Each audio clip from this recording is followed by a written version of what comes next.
দর্শক, এবার আমরা দৈনিক জাতীয় পত্রিকার প্রধান শিরোনামগুলো দেখবো। জন্য আমরা যুক্ত হচ্ছি সহকর্মী প্লাবনের সাথে। তো আপনাকে ধন্যবাদ। আমরা আসলে সকাল থেকে গুড মর্নিং বাংলাদেশের মাধ্যমে, স্টার নিউজের মাধ্যমে দর্শকদের যেসব খবর নিয়ে আলোচনা করছিলাম, একই সঙ্গে সম্প্রচার করছিলাম, সেই খবরগুলোই মূলত গুরুত্ব পেয়েছে। আজকে আসলে বাজেটময় পুরো বিভিন্ন গণমাধ্যম পত্রিকার পাতা। আমরা একটু শুরুতে দৈনিক যুগান্তরের দিকে নজর দিতে চাই। দৈনিক যুগান্তরের প্রধান শিরোনাম যেটি করা হয়েছে, হেডলাইন, কঠিন সময়ে স্বপ্নের কাব্য। আসলে এই কঠিন সময় এই নতুন সরকারের জন্য অর্থনীতির অবস্থা যে ভালো না, সেটি বারবারই এই সরকার দায়িত্ব নেওয়ার পর থেকে বলে আসছে। লাখ লাখ কোটি টাকা বাইরে পাচার হয়েছে। একই সঙ্গে দেশের যে প্রধান অর্থনীতির প্রধান যে খাত, ব্যাংক খাত, সেই খাত আসলে স্বস্তির মধ্যে নেই, যে কারণে কঠিন সময়ে স্বপ্নের কাব্য। এবং সেখানে যেটি বলা হচ্ছে যে স্বস্তি অস্বস্তিতে আসলে মধ্যবিত্ত, এটি একটি প্রতিবেদন করেছে। সেখানে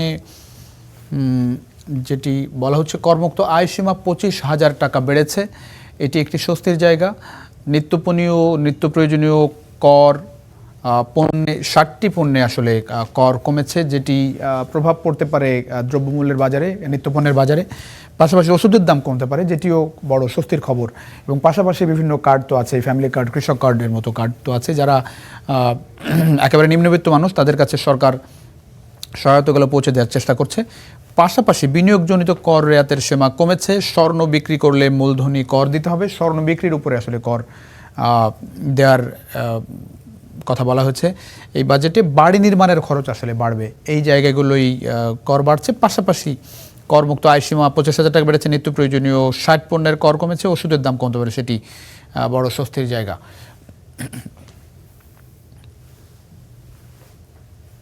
যেটি বলা হচ্ছে, পাশাপাশি আমরা দেখছিলাম যে দাম কমবে, শিশু খাদ্যের দাম কমবে বলা হচ্ছে। আমদানিকৃত শিশু খাদ্য প্রস্তুত সামগ্রীর আমদানি শুল্ক 15% থেকে 10% করা হয়েছে।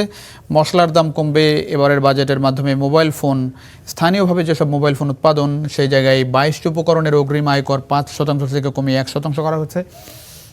পাশাপাশি স্বর্ণালঙ্কার বিক্রিতে 5% ভ্যাট ছিল, যা স্বর্ণালঙ্কারের বিক্রির মূল্যের উপর আদায় করা হতো। বাজেটে 5%-এর পরিবর্তে ভরি প্রতি 2,500 টাকা সুনির্দিষ্ট কর বসানো হয়েছে। এতে স্বর্ণালঙ্কারের দাম কমবে, স্বর্ণের দাম কমবে, কিন্তু স্বর্ণ যারা বিক্রি করবেন তাদের হয়তোবা বেশি টাকা গুনতে হবে। বিদেশ থেকে খেজুর আমদানিতে রেগুলেটরি ডিউটি প্রত্যাহার করা হয়েছে, এতে বাজারে খেজুরের দাম কমতে পারে। ক্যামেরা, ক্রিয়েটিভ ইকোনমি গড়ে তুলতে উচ্চ প্রযুক্তির সিনেমাটোগ্রাফিক ক্যামেরা ও এর যন্ত্রাংশ আমদানিতে শুল্ক 15% থেকে কমিয়ে 5% করা হয়েছে, যে কারণে ক্যামেরার দাম কমবে এই বাজেটের মাধ্যমে। বৈদ্যুতিক গাড়ি কমবে, পরিবেশ বান্ধব বৈদ্যুতিক গাড়ি আমদানিতে বর্তমানে 93% শুল্ক কর রয়েছে, এটি কমিয়ে $25,000 মূল্যের গাড়ির জন্য 64% এবং $50,000 মূল্য পর্যন্ত গাড়ির কর 80% করা হয়েছে। তো এই জায়গায় আসলে বৈদ্যুতিক যে গাড়ি যারা কিনবেন, তারা কিছুটা দাম কম পাবেন আগের তুলনায়। কম্পিউটার, প্রিন্টার, কম্পিউটার জাতীয় পণ্য যেগুলো, সেগুলোর দাম আসলে কমবে। তো তথ্য প্রযুক্তি, একই সঙ্গে নিত্য প্রয়োজনীয় দ্রব্যের বাজারে দাম কমার জায়গায় বড় প্রভাব ফেলবে এবারের বাজেট। আমরা একটু প্রথম আলোর দিকে নজর দেব দর্শক। প্রথম আলোর লাইন খুব ইন্টারেস্টিং। বড় স্বপ্ন, বিশাল বাজেট, বিপুল ছাড়। সরকার একটু ব্যালেন্স করার চেষ্টা করেছে। স্বপ্ন বড়, বাজেটও বিশাল বড়। আমরা বিগত কয়েক অর্থ বছর থেকে দেখছি যে বাজেট আসলে অনেক বড়। এবারও 9,38,000 কোটি টাকার বাজেট দিয়েছে বিএনপি নতুন সরকার। সেখানে ব্যয় 9,38,000 কোটি টাকা, আয় দেখানো হয়েছে 6,95,000 কোটি, ঘাটতি 2,43,000 কোটি টাকা। যেটি অভিযোগ করা হচ্ছে এনসিপি, জামাতের পক্ষ থেকে কিংবা বিভিন্ন অর্থনীতিবিদদের পক্ষ থেকে, যে এই যে 2,43,000 কোটি টাকা ঘাটতির কথা বলা হচ্ছে, সেই ঘাটতি পূরণের সুনির্দিষ্ট কর্মপরিকল্পনা এই বাজেটে তুলে ধরতে পারেননি অর্থমন্ত্রী। সেটি একটি বড় চ্যালেঞ্জ হিসেবে দেখা হচ্ছে এই সরকারের সামনে। 10 অগ্রাধিকার, সবার জন্য উন্নয়ন, সবার জন্য মানসম্মত শিক্ষা ও স্বাস্থ্যসেবা। জানিয়ে রাখি দর্শক, শিক্ষা এবং স্বাস্থ্যসেবায় এবার বাজেট বেশ বেড়েছে।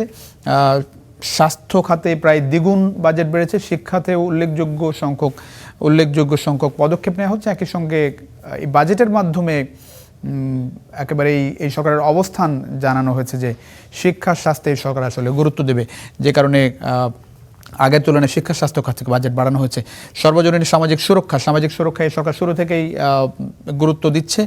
বিনিয়োগ নির্ভর কর্মসংস্থান ও উৎপাদনমুখী অর্থনীতি, আর্থিক খাতের স্থিতিশীলতা, জ্বালানি নিরাপত্তায় গুরুত্ব দেওয়া হচ্ছে। তথ্য ও যোগাযোগ প্রযুক্তির বিকাশ, এই এই জায়গাগুলোতে গুরুত্ব দেওয়া হচ্ছে। দাম বাড়তে কমে দর্শক বাড়তে পারে কমতে পারে এগুলো নিয়ে জানাচ্ছিলাম। হোসেন জিল্লুর রহমান অর্থনীতিবিদ তিনি যেটি বলছেন যে ফিল গুড লক্ষ্য বেশি, বাস্তব কৌশল কম। মানে লক্ষ্য বেশি কিন্তু বাজেট হয়তো বা তার কাছে ফিলিং গুড মনে হচ্ছে। অন্যদিকে আশান্বিত, একদিকে আশঙ্কিত, মানে আশা দুরাশার দোলাচলে এই বাজেট হিসেবে দেখছেন সৈয়দ নাসিম মঞ্জুর, যিনি সাবেক সভাপতি মেট্রো চেম্বারের।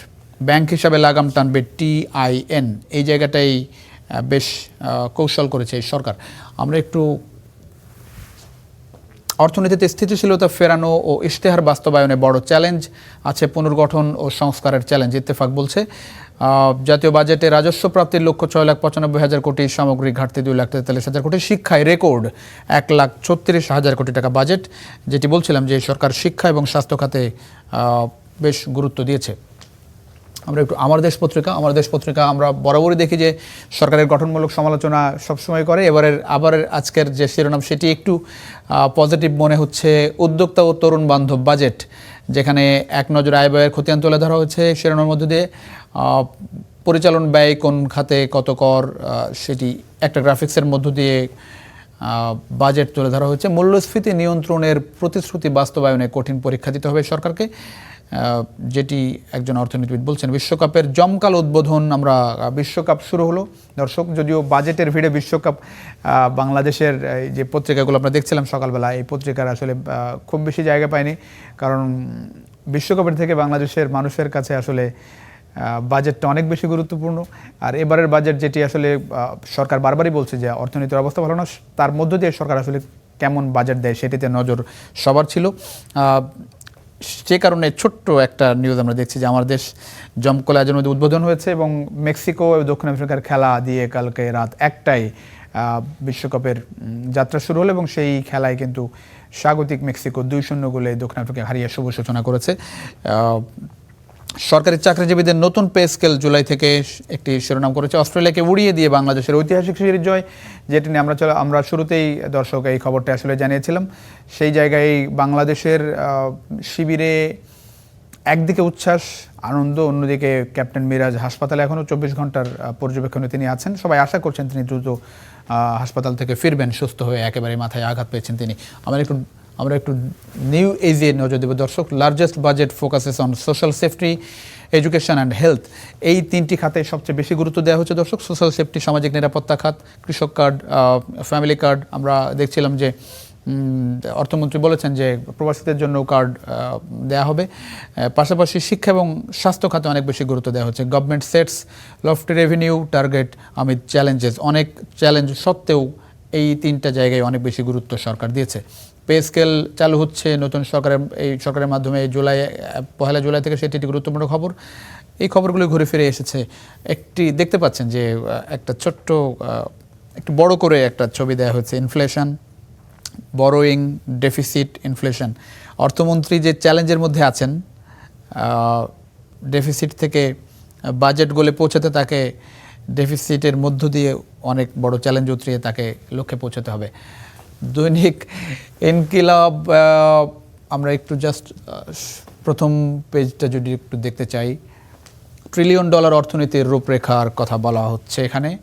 9,38,000 কোটি টাকার বাজেট পেশ এবং জাতীয় বাজেট যেটি রাজস্ব প্রাপ্তির লক্ষ্য, ঐতিহাসিক সিরিজ জয় বাংলাদেশের, তাসকিনের ছবি দিয়ে একটি শিরোনাম করেছে এখানে। শিক্ষা খাতের রেকর্ড 1,36,000 কোটি টাকার 606 কোটি টাকা বরাদ্দ।